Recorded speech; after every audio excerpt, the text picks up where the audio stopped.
Dear students, welcome to gates measures. आज की इस वीडियो में एक्सप्लेन करने जा रहा हूं what is rag, that is retrieval augmented generation.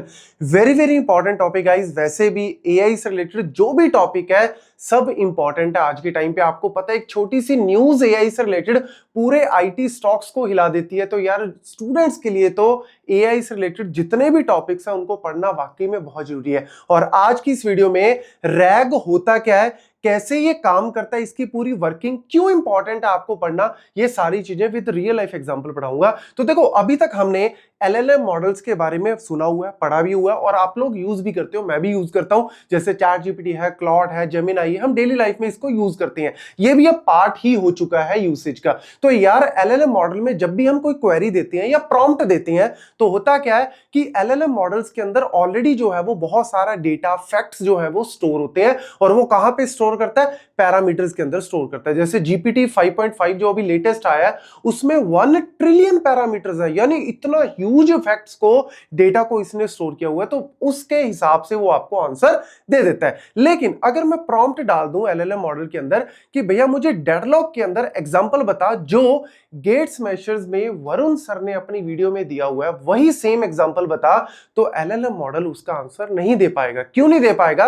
क्योंकि एलएलएम मॉडल को उन्होंने प्री ट्रेन किया हुआ है एक बेस्ड ऑफ डेटा के ऊपर, लेकिन उन्होंने गेट्स मेशर्स की वीडियोस के ऊपर या डेटा के ऊपर ट्रेन नहीं किया हुआ। तो इस केस में क्या हो सकता है कि आपका जो एलएलएम मॉडल है हेल्यूसिनेट, मतलब कहने का कि भैया वो अपनी तरफ से कुछ भी एज्यूम करके हो सकता है डेटा बता दे कि हाँ ये हो सकता है कि वरुण सर ने ये एग्जांपल दिया हो, बट हो सकता है वो डेटा में एग्जांपल ना हो। तो कहने का मतलब क्या है, अपनी तरफ से कुछ डेटा जनरेट करने की कोशिश करेगा। और इसका रीजन क्या है कि भैया वो प्राइवेट डेटा, गेट्स मेशर्स का जो वीडियोस है उसके ऊपर ट्रेन नहीं किया हुआ, वो उसको एक्सेस नहीं कर सकता। वो इंटरनेट से एक्सेस कर सकता है बट वो मेरे प्राइवेट डेटा को वीडियोस में जाके एक्सेस नहीं कर सकता। उसको हमने एक लिमिटेड ट्रेनिंग डेटा के ऊपर ट्रेन किया हुआ है। तो ये चीज जो है वो एलएलएम मॉडल के अंदर प्रॉब्लम आती है। तो हम क्या चाहते हैं कि भैया जो तू दे रहा है वो बेस्ट दे रहा है, बढ़िया दे रहा है, लेकिन मेरे को चाहिए कि जो मेरा डेटा है, लेट्स सपोज गेट्स मेशर्स के डेटा को मैं भी ट्रेन करना चाहता हूं अपने इसके अंदर, तो उसके लिए हम लोग किसको यूज कर सकते हैं?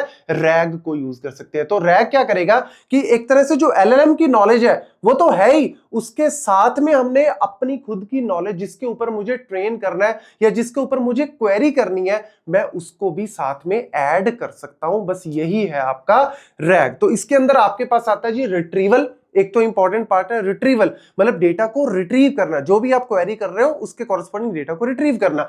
ऑगुमेंटेड मतलब कुछ चीजों को ऑगुमेंट कर रहा है। क्या ऑगुमेंट कर रहा है? और जनरेट क्या कर रहा है? जनरेट तो ठीक है, आंसर कर रहा है, बट क्या ऑगुमेंट कर रहा है, क्या रिट्रीव कर रहा है, इसको एक एक करके समझते हैं। तो सबसे पहले अगर मैं बात करूं यहां पे इसके पूरे फ्लो की, तो ध्यान से सुनना, बहुत इजी है लेकिन एक बार आपको अच्छे से सुनना पड़ेगा। तो कहानी मेरी स्टार्ट होती है जी डेटा सोर्स से। डेटा सोर्स मतलब पीडीएफ्स हैं। जैसे गेट्स मेशर वाला एग्जांपल ले लो। अब गेट्स मेशर्स की वीडियोस की ट्रांसक्रिप्ट्स मैंने जनरेट कर ली, पीडीएफ जनरेट कर ली, नोट्स जनरेट कर लिए, क्वेश्चन आंसर जनरेट कर लिए। मैंने सारा डेटा जो है वो गेट्स मेशर्स का पीडीएफ्स की फॉर्म में, ट्रांसक्रिप्ट की फॉर्म में मैंने जनरेट करा दिया और उसको मैंने डेटा इंजेशन कर दिया। डेटा इंजेशन मतलब मैंने उसको डाइजेस्ट, मतलब एक तरह से आप ये कह दो कि मैंने उस डेटा को कहां पे डालना है, मॉडल के ऊपर ट्रेन करने के लिए उसको परफेक्टली बना दिया। मतलब उसको नॉइस भी रिमूव कर दी, उसको क्लीन भी दिया, बढ़िया। मैंने सारा डेटा पीडीएफ्स, एपीआईज की फॉर्म में है, वेबसाइट्स की फॉर्म में है, व्हाटएवर डेटा, उस डेटा के ऊपर मैंने उसको ट्रेन करना है, तो उसको बढ़िया से मैंने तैयार कर लिया। अब वो डेटा डायरेक्टली स्टोर नहीं होता या डायरेक्टली उसके ऊपर प्रोसेस नहीं होता। यहां पे इंपॉर्टेंट पार्ट आता है चंकिंग का। चंकिंग का मतलब क्या है?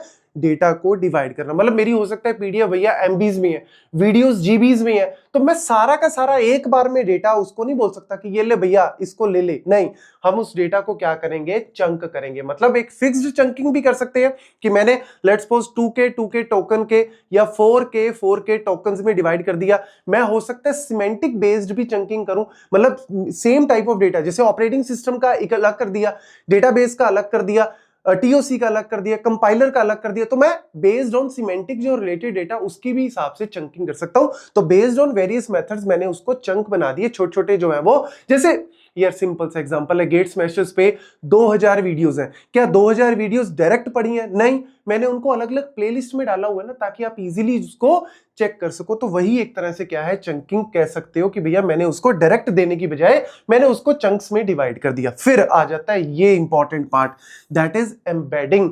एम्बेडिंग मॉडल क्या करता है, जो आपके चंक्स आए हैं उन चंक्स को एम्बेड्स में कन्वर्ट करता है। एम्बेडिंग क्या होते हैं, वेक्टर्स, मतलब जो आपने मीनिंगफुल डेटा निकाला उस मीनिंगफुल डेटा को वो कॉन्टेक्सचुअल एम्बेडिंग में कन्वर्ट करता है। कॉन्टेक्सचुअल एम्बेडिंग का मतलब क्या है कि बेस्ड ऑन डेटा, जो उस डेटा का मतलब है उसके मीनिंग वाइज उसको क्या करेगा, वेक्टर्स में कन्वर्ट करेगा, मतलब नंबर्स में कन्वर्ट करेगा, और फिर फाइनली हम लोग वेक्टर डेटाबेस में स्टोर कर देंगे। क्या स्टोर कर देंगे, ध्यान से देखना, क्या स्टोर करेंगे, एक तो जो चंक, जो ओरिजिनल डेटा मैंने चंक्स में डिवाइड किया उसको स्टोर करेंगे, उस चंक्स के रिलेटेड जो मैंने वेक्टर्स, जो एम्बेड्स बनाए हैं हम उसको स्टोर करेंगे, और साथ ही साथ मेटा डेटा स्टोर करेंगे। तो ये तीन चीजें, क्योंकि डेटा से रिलेटेड जो इंफॉर्मेशन है कि सोर्स क्या है, कहां से उठाया, उसका साइज क्या है, उसके ऊपर परमिशंस क्या है, वो मेटा डेटा भी हम लोग सेव करेंगे। तो फाइनली मैंने गेट स्मैशर्स का जो सारा डेटा था मैंने उसको ट्रांसक्रिप्ट में कन्वर्ट करके, चंकिंग में, एम्बेडिंग में कन्वर्ट करके फाइनली उसको सेव कर दिया है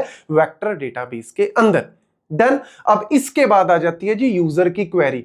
अब यूजर ने क्वेरी की कि भैया जो गेट स्मैशर्स में वरुण सर ने अपनी वीडियो में डेडलॉक वाला एग्जांपल दिया था, मुझे वही एग्जांपल चाहिए। तो भैया यूजर की क्वेरी जैसे ही आई, वो लिखेगा क्वेरी वही प्रॉम्प्ट में, जैसे आप एलएलएम के अंदर लिखते हो, जेमिनाई में, क्लॉड में, वैसे ही लिखोगे। आपने लिखा, उस क्वेरी को भी क्या किया जाएगा, एम्बेडिंग में कन्वर्ट किया जाएगा। एम्बेडिंग मतलब जो मैंने क्वेरी लिखी उस क्वेरी को भी वेक्टर्स की फॉर्म में कन्वर्ट किया जाएगा। क्यों किया जा रहा है, जब हम सर्च करेंगे तो हम वेक्टर्स को ही सर्च करेंगे, उन्हीं रिलेटेड वेक्टर्स को ही सर्च करेंगे, क्योंकि मैंने ऑलरेडी सेव किया हुआ है कि भैया गेट स्मैशर्स के अंदर जो मेरी पूरी की पूरी ऑपरेटिंग सिस्टम की प्लेलिस्ट है मैंने उसको वेक्टर्स की फॉर्म में कन्वर्ट किया। अब क्वेरी में भी ऑब्वियसली वो वेक्टर्स होंगे कि भैया क्वेश्चन क्या है, तो उस क्वेश्चन से रिलेटेड मेरे को आंसर सर्च करने के लिए यहां जहां पे वो वेक्टर्स की प्रोबेबिलिटी मैच करेगी उसको वो उठा लेगा। तो इस तरीके से हमारी जो क्वेरी है उसको भी एम्बेडिंग में कन्वर्ट किया जाता है। और फिर उसके बाद आ जाता है जी रिट्रीवर। रिट्रीवर क्या करता है, यहां पे जाएगा, कहां पे जाएगा, वेक्टर डेटाबेस में जाएगा, और ये आ गया ना रैग का जो आर है, रिट्रीवर ये है, वो एक्चुअल में वो क्या करेगा, वेक्टर डेटाबेस में जाएगा, वहां से जो मैंने एम्बेडिंग क्वेश्चन की जो एम्बेडिंग थी उसके हिसाब से मेरे को आंसर निकाल के देगा कि भैया ये चीजें हैं। और फिर क्या होगा, प्रॉम्प्ट बिल्डर, यहां पे होगा ऑगुमेंटेशन। ऑगुमेंटेशन मतलब कि जो मैंने यहां पे अपना सारा जो डेटा निकाला था, जो एम्बेडिंग निकाली थी, वो एम्बेडिंग मेरे पास आ गई, और उस एम्बेडिंग में मैंने अपनी जो ये क्वेरी वगैरह डाली थी, जो वेक्टर मेरे इस क्वेश्चन के अंदर एम्बेडिंग थी, ये पूरा का पूरा प्रॉम्प्ट मेरा ऐड होगा, ऑगुमेंट होगा, और फिर फाइनली वो एलएलएम मॉडल को दिया जाएगा। और एलएलएम मॉडल के पास अब अपनी नॉलेज तो आ ही गई, साथ ही साथ वेक्टर डेटाबेस से मेरे गेट स्मैशर्स की भी नॉलेज आ गई। अब इन दोनों को यूज करके वो फाइनल आंसर देगा, और उसमें बोलेगा कि भैया डेडलॉक में वरुण सर ने कोई ईगो वाला कुछ एग्जांपल दिया था कि अगर कार्स एक दूसरे के सामने है, वो भी नहीं पीछे कर रहा, मैं भी नहीं पीछे कर रहा, तो फिर डेडलॉक सिचुएशन, यही एग्जांपल फिर वो तब निकाल के देगा। तो रैग जो है वो इस तरीके से, तो मेडिकल लाइन में, किसी भी लाइन में जो भी आप डेटा के ऊपर देना चाहते हो, और याद रखना इंपॉर्टेंट बात लास्ट में यही है कि क्या एलएलएम मॉडल के जो पैरामीटर्स है उनके अंदर ये डेटा चला जाएगा, नहीं। हमेशा याद रखना एलएलएम के जो पैरामीटर्स है वो वही रहेंगे, हमने सिर्फ उसके अंदर ऐड ऑन कर दिया, उसकी लाइब्रेरीज में एक्स्ट्रा हमने कुछ डेटा दे दिया कि भैया तू इसको भी यूज कर और अपनी नॉलेज भी यूज कर और फिर मेरे को फाइनल आंसर दे। तो इसीलिए रैग बहुत ज्यादा पॉपुलर है, क्योंकि आप लेटेस्ट डेटा और अपने खुद के डेटा के ऊपर भी आप अपने एलएलएम मॉडल्स को बोल सकते हो कि भैया मेरे को रेलेवेंट आंसर निकाल के दे। So this is all about rag.